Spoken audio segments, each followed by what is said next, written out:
Season চলে যেতে বসলো আর এই রেসিপিটা বানাবো না তাই কখনো হয়? চিনতে তো নিশ্চয়ই পেরেছো বন্ধুরা।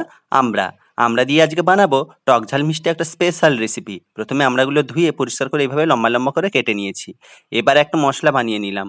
দিয়ে দিলাম শুকনো লঙ্কা, তেজপাতা, দারচিনি এবং এলাচ। এবার দিয়ে দিলাম হাফ চামচ মৌরি, মেথি, ধনে, জিরে এবং সর্ষে দিয়ে ভালো করে শুকনো খোলায় ভেজে খুব ভালো করে গুঁড়ো করে নিলাম। এবার কড়াইতে একটা লঙ্কা এবং অল্প পাঁচফোড়ন তেলের মধ্যে দিয়ে আমড়াগুলো দিয়ে ভালো করে ১ মিনিট নেড়েচেড়ে নিলাম। বন্ধুরা, আমড়াটা কিন্তু খুব বেশি নরম হলে একদম ঘেঁটে যায়, ভালো লাগে না।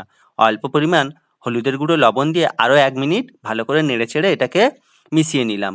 এবার এর মধ্যে দিয়ে দিলাম পরিমাণ মতো চিনি। যে যেমন মিষ্টি খাবে সে তেমন দেবে। দিয়ে আমি এখানে চিনিটা ভালো করে মিশিয়ে নিতেই দেখুন কতটা রস ছেড়ে দিয়েছে। কোনো রকম জল ব্যবহার করিনি, ভেজে রাখা মশলার গুঁড়োটা ওর মধ্যে মিশিয়ে নিলাম। দিয়ে রসটা ভালো করে টানিয়ে নিলেই প্রস্তুত আজকে আমার আমড়ার টক ঝাল মিষ্টি আচার।